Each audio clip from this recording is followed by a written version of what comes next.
Bonjour.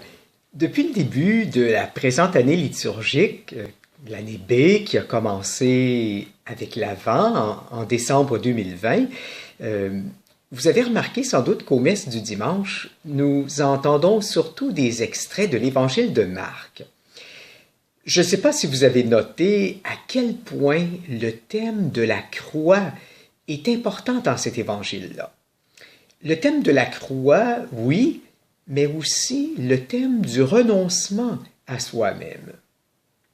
À 3 reprises, au chapitre 8, au chapitre 9, au chapitre 10, Jésus annonce qu'il va être livré, qu'il sera rejeté, qu'il va devoir souffrir, mourir, puis ressusciter.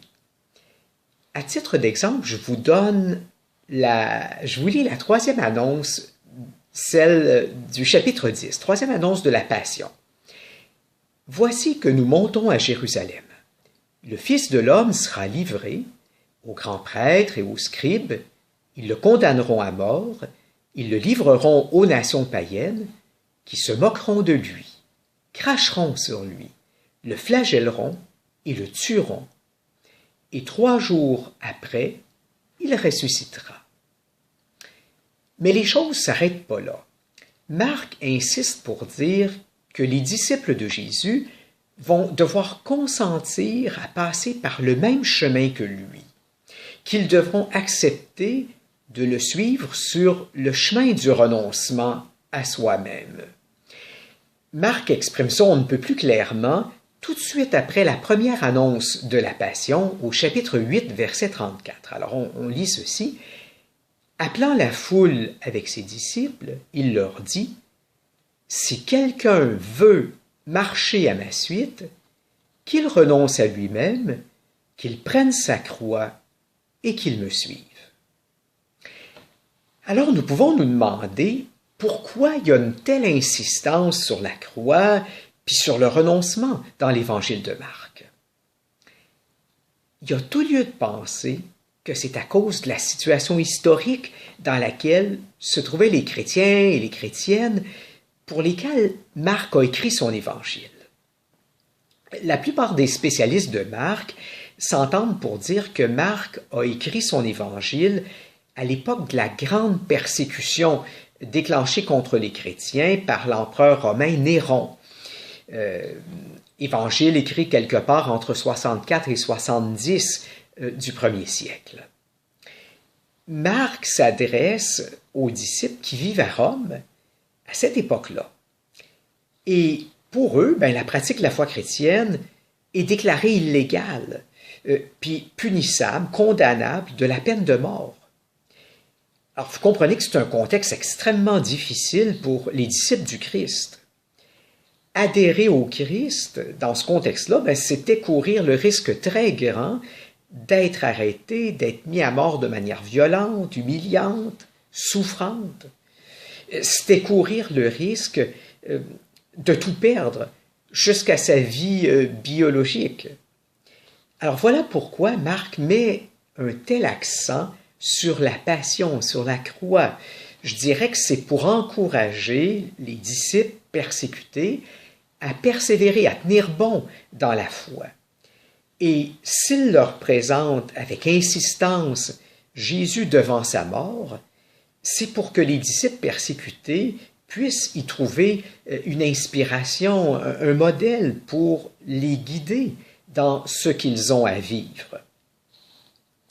Il y avait certainement à cette époque-là beaucoup de disciples qui étaient tentés d'abandonner la foi, par peur de ce qui pouvait leur arriver. Puis on peut les comprendre, par peur de mourir.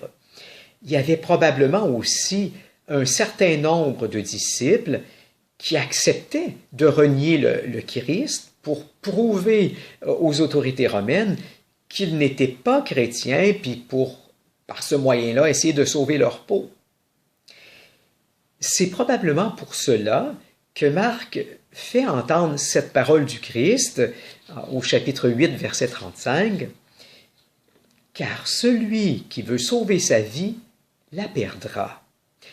Mais celui qui perdra sa vie à cause de moi et de l'Évangile la sauvera. »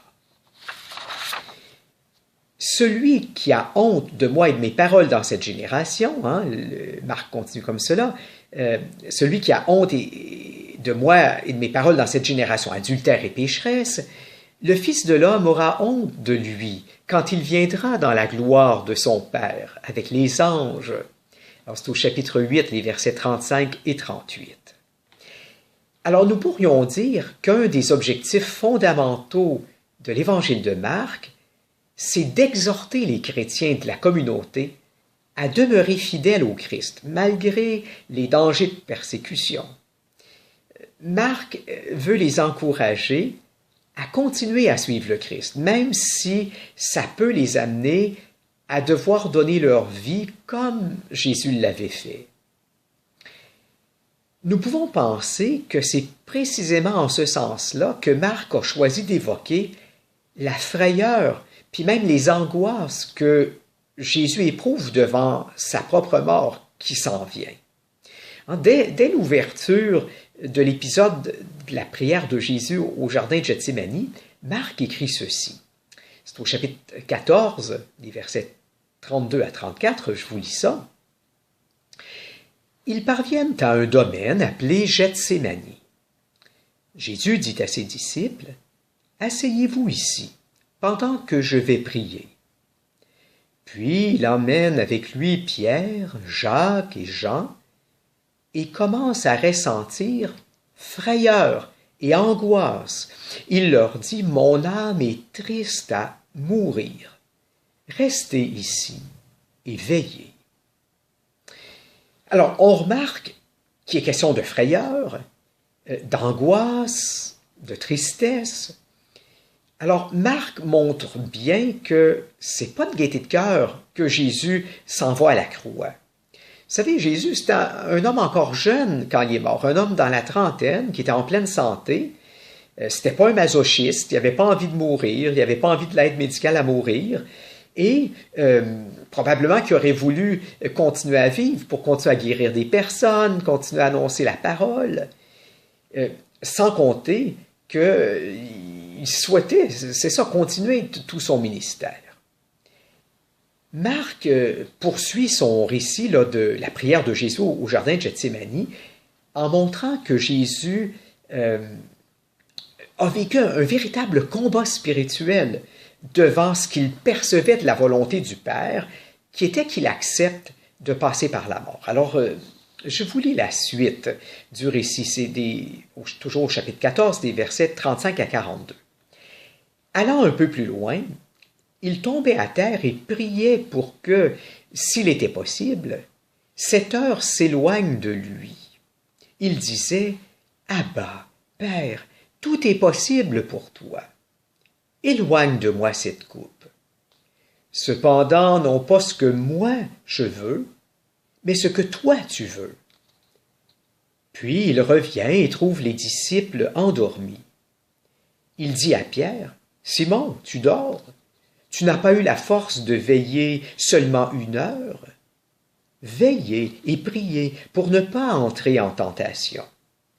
L'esprit est ardent, mais la chair est faible. » De nouveau il s'éloigna et pria en répétant les mêmes paroles.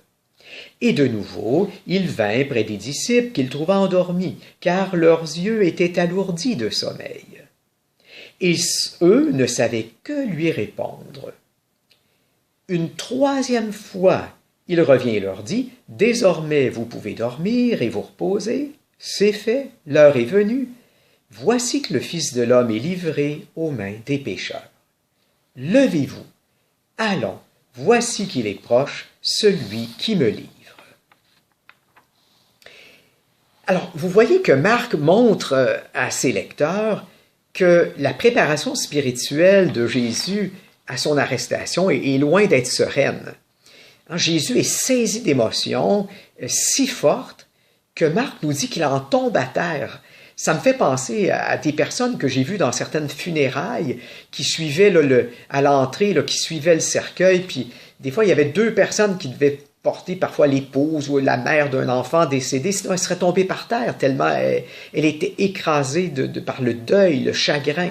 C'est un petit peu comme ça pour Jésus. je trouve que c'est impressionnant aussi de le voir demander au Père de ne pas avoir à passer par la souffrance. Ça lui fait très peur. Marc nous montre que Jésus essaie même de négocier avec le Père. Hein? Il demande est-ce que c'est possible que les choses se passent autrement pour lui. Au verset 36, il demande carrément de ne pas avoir à passer par cette étape de souffrance et de mort. Et c'est ça là, que signifie sa demande « Éloigne de moi cette coupe ». Hein, la coupe, c'était une image dans l'Antiquité qui renvoie au destin, et puis en particulier à un destin douloureux. Alors voyez-vous, Jésus demande au Père de lui éviter d'avoir à souffrir et à mourir. Mais sa prière le garde dans l'intimité avec le Père. Hein? Sa prière lui permet de percevoir la volonté du Père. Et malgré ses résistances, la prière lui donne la force de rechoisir librement le chemin de l'obéissance à la volonté de son Père. Quand Jésus invite Pierre et ses deux compagnons à prier là, pour ne pas entrer en tentation, on peut penser que Jésus part de sa propre expérience. Lui-même fait l'expérience de la tentation. Tentation de faire à sa tête, tentation de fuir la souffrance puis la mort.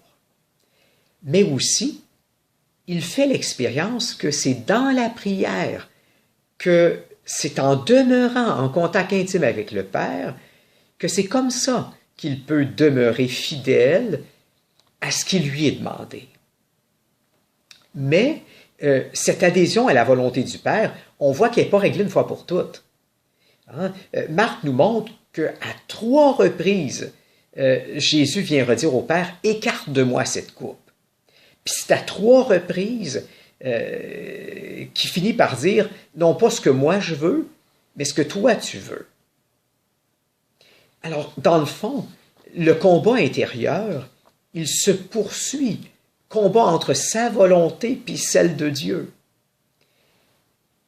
Pourquoi est-ce que Marc raconte les choses comme ça? On peut penser que c'est probablement parce que c'est ce que vivent les chrétiens et les chrétiennes de Rome. Eux aussi sont habités par la peur, par l'angoisse devant la possibilité d'être arrêtés et torturés à cause de leur foi au Christ. Mais Marc leur montre, il leur met sous les yeux comment Jésus a réussi à surmonter sa peur et son angoisse. C'est par la prière. C'est en retournant à la volonté du Père par la prière. C'est ça le moyen que Marc propose à sa communauté. Il leur propose aussi une méditation sur l'exemple du Christ, puis il les invite à modeler leur choix, leur comportement sur ceux de leur Maître Jésus. Mais évidemment, Marc annonce aussi une bonne nouvelle à cette communauté-là. La souffrance puis la mort, c'est pas ça qui va avoir le dernier mot. C'est pas ça qui est le dernier mot dans l'aventure de Jésus. La souffrance et la mort, c'est pas des buts en soi. Ils sont un passage vers la gloire de la résurrection. Elles sont un tremplin vers une vie nouvelle auprès de Dieu, vers la vie éternelle. Puis évidemment, dans le cas de Jésus, c'était le chemin du salut aussi pour l'humanité.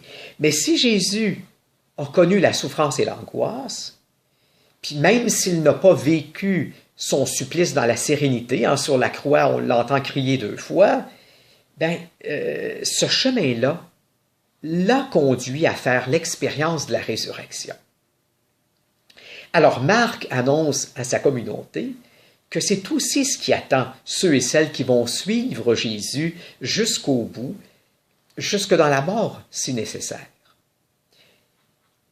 Aujourd'hui, nous avons la chance, dans nos pays occidentaux, de pouvoir vivre notre foi au Christ dans un environnement où notre vie n'est pas menacée. même si de temps en temps on rit de nous autres, c'est un type de persécution qui est assez bénin. Mais est-ce que ça veut dire que nous n'avons plus à prendre notre croix, à porter notre croix? Est-ce que ça veut dire que l'enseignement de Jésus concernant la croix ne s'applique plus à nous?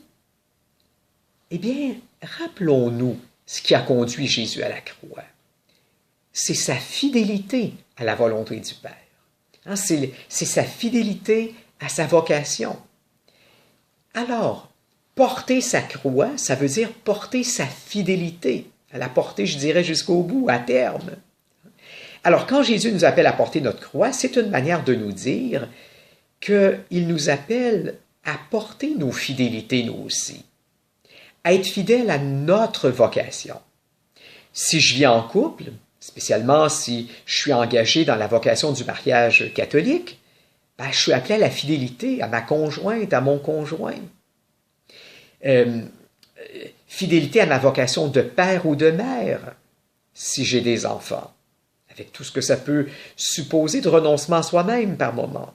Si je suis prêtre ou une personne consacrée, fidélité à mon célibat, à ma vie communautaire, à mes vœux. Mais peu importe notre état de vie, comme chrétiens, nous sommes appelés à la fidélité à l'Évangile, qui implique l'amour du prochain, le pardon des offenses, des choses qui ne vont pas de soi et qui demandent souvent de sérieux renoncements. Eh bien, être fidèle en ce sens que je viens de le présenter, vous le savez, c'est loin d'aller de soi. Ça demande parfois des renoncements qui sont souffrants à nos désirs, à des choses qui seraient bien tentantes. Alors, c'est à nous aussi que Jésus dit, si quelqu'un veut marcher à ma suite, qu'il renonce à lui-même, qu'il prenne sa croix et qu'il me suive. Car celui qui veut sauver sa vie la perdra. Entendons, il perdra la vie éternelle. Mais celui qui perdra sa vie à cause de moi et de l'Évangile la sauvera. Entendons, il sauvera la vie éternelle. Alors rendons grâce pour cet exemple que Jésus, notre Maître, nous a donné et demandons la grâce d'être capable de le suivre sur ce chemin de croix qui est aussi le chemin de la résurrection. À la prochaine.